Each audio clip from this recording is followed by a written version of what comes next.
건국 74주년에 바치는 자유대한공화국 시민결의문 2022년 8월 15일 오늘은 대한민국이라는 자유인의 공화국이 출범한 지 74주년 되는 날이다. 대한민국을 적대해온 운동권 당과 권력으로부터 대한민국 정부를 회복한 지 100일이 된다. 지난 3구 대선 후 6개월은 이전에는 결코 겪어본 적이 없는 막장 코미디였다. 대선 승복도 없고 신구 간의 인수인계도 없고 허니문도 없었다. 최애법권을 요구하는 검수완박법이 이임 대통령의 마지막 근무일에 맞춰 전광석화처럼 국회를 통과하고 공포되었다. 사사건건 대선 불복이며 대선의 연장전이었다. 거짓 선동과 여론 공작, 세겹 네겹의 방탄을 위한 홍위병식 팬덤 정치가 난무한다.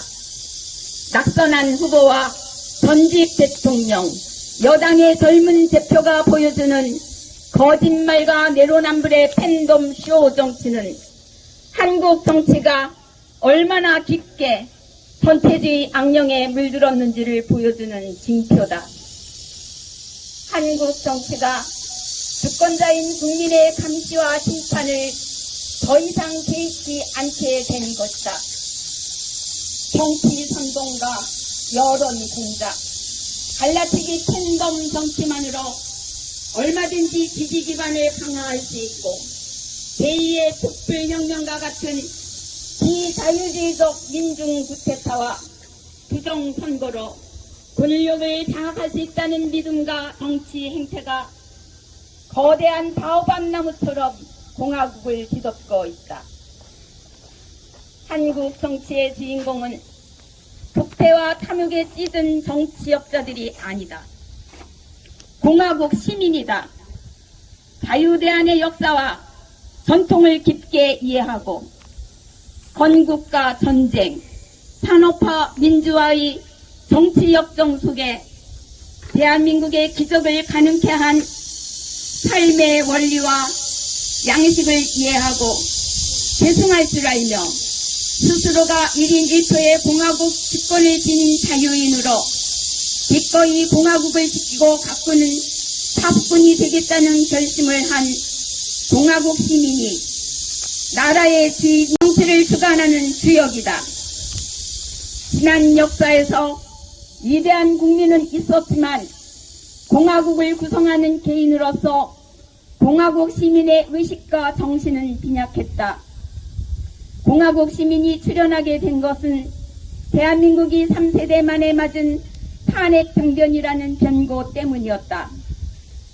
대부분 선진 국가들도 겪었고 부자는 3대를 못 간다는 말도 있듯이 독립 70년 만에 세상 인심이 뒤집혀 멀쩡한 대한민국이 헬조선이 되어 청산 대상이 된 것이다.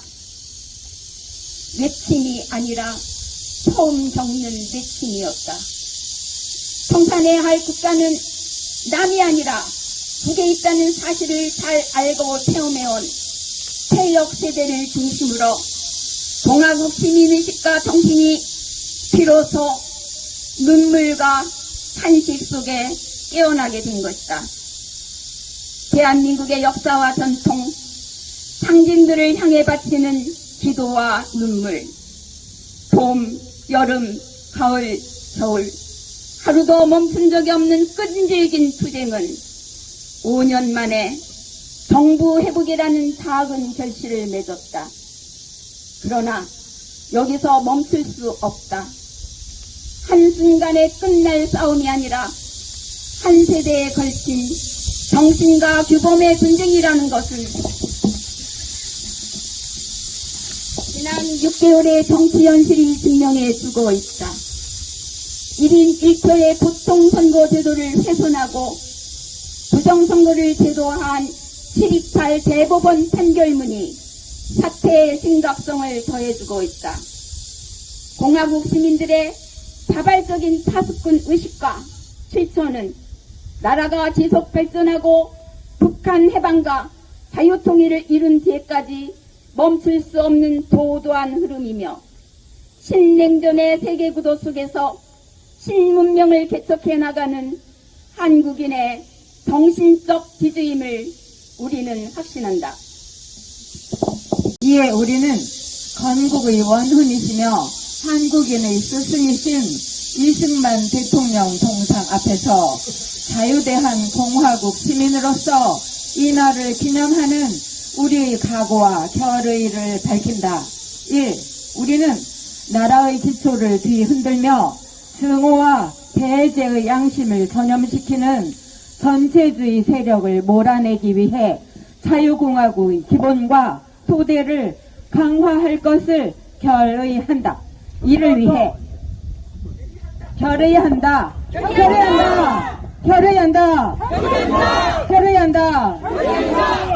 이를 위해 지역사회 봉사와 실천 등 시민단체 활동과 정당 평당원 활동에 적극 참여할 것을 결의한다. 이승만, 박정희 대통령의 삶과 정신을 배우고 익히며 자유민주공화국의 파수꾼으로서 공화적 덕성과 지식을 쌓기 위해 실천하고 투쟁한다. 2. 우리 모두 국힘당의 책임당원으로 가입할 것을 결의한다. 정치는 자질 있는 개인들의 공화국에 대한 명예로운 재능 기부이자 모범 시민상을 창출하는 프로세스이다. 정치가 각종 특권과 이권, 부를 향한 탐욕의 장이 될 때, 심지어 마피아 같은 운동권 집단의 권력 헤게모니 투쟁의 장이 될 때 막장 정치, 기생충 정치는 필연적인 것이다. 국가관과 헌신성, 리더십이 검증된 정치 인재가 나올 수 있는 지역 정치 생태계를 만들지 않고서는 한국 정치가 현재의 질곡을 벗어날 수 없다. 국민의힘이 진정한 자유민주주의 보수당으로 이승만과 박정희의 정신을 재현한 당으로 거듭나기 위해서는 생활 현장의 이 되어 지역 정가의 대소사에 적극 참여해야 한다. 이는 그 누구도 대신해 줄 수 없는 공화국 시민 된 자의 책무이며 사명이다. 우리 모두 책임 당원이 되어 자생적이며 독립적인 지역 평당원 조직과 활동을 활성화하자. 3. 우리는 7.28 선거 무효소송 기각 판결을 전면 거부한다. 조재현, 천대엽, 이동원 대법관과 비례대표 선거 소송을 중단시킨 민유숙 대법관에 대한 민형사상 고발을 추진하며 이들을 반드시 역사의 법정에 세울 것을 결의한다.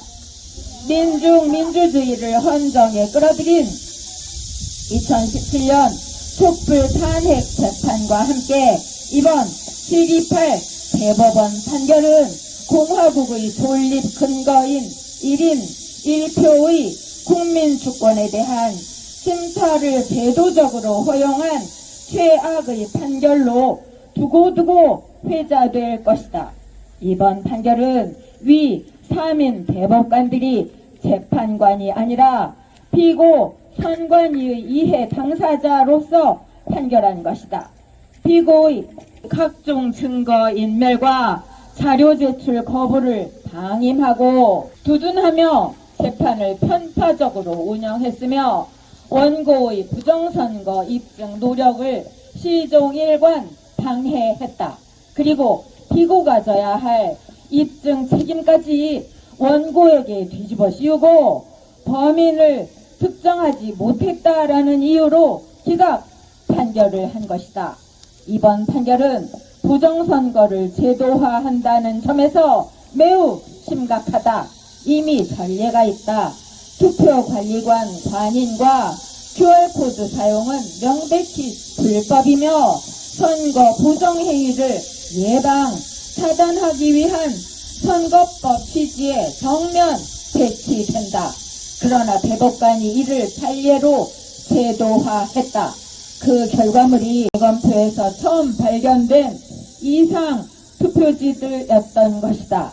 위 3인의 대법관들은 이번에도 이 이상 투표지가 부정선거의 증거일 가능성을 완전히 배제하지 못한 채 송도 제6투표소의 1000명 유권자가 일장기 투표지를 받아 투표하면서 아무런 문제 제기를 하지 않았을 것이라는 자의적 추론에 따라 반대 증거와 증언을 무시하고 선관위의 손을 들어준 것이다. 만약 그것이 부정선거 맞다면 위 3인의 대법관들은 선관위와 연관된 특정 음모 세력이 앞으로 부정선거를 대놓고 할 수 있는 법적 근거를 판례로 제공한 것이다. 우리는 위 대법관들에게 판례로 제도화되는 부정선거 문제와 6개월 시한을 넘긴 법 위반 사항에 대해 엄중한 책임을 물을 것이다. 4. 우리는 법의 엄정함이 살아있는지 법치가 되살아나는지 지켜볼 것이다. 지켜볼 것이다. 지켜볼 것이다. 지켜볼 것이다. 권력과 팬덤을 이용해 자신의 죄를 경감하고 치외 법권적 특권을 누리려는 작태를 보이는 운동권과 정치인들에게 우리는 경고한다. 그러한 정치 셈법은 공산계급사회나 전근대 야만사회에서나 가능한 시대착오이자 정신병이다. 권력 만능주의에 빠진 전체주의자들의 정신병을 치유하는 것은 법의 엄정함뿐이다. 이들에게는 법치조롱, 국기문란죄라는 죄를 추가 적용해야 한다. 우리는 윤석열 정부 검찰과 경찰이 무너진 법치를 어떻게 바로 세우는지 눈 부릅뜨고 지켜볼 것이다. 권력과 팬덤이 세다고 적당히 예우하고 구속과 형량을 거래한다면 윤석열 정부도 온전치 못할 것이다. 그때는 진정 죄 없는 박근혜 정부 인사들에게 한 적폐청산 수사의 과거 업보를 제대로 치르게 될 것이다. 5. 우리는 74년 전 오늘 한국인의 신기원을 연 자유공화국 건국을 높이 기리며 이승만 대통령의 독립정신을 배우고 익히며 널리 전파할 것을 서약한다. 서약한다. 국부 이승만이 한국인의 위대한 스승으로 자리매김될 수 있도록 우리 모두 청년 이승만으로 거듭나자. 청년 이승만으로 거듭나자. 거듭나자. 2022년 8월 15일 건국 74주기 날에 대전 국민주권 자유시민연대 대전 세종 부정선거 방지대 독서모임 우남회였습니다. 감사합니다.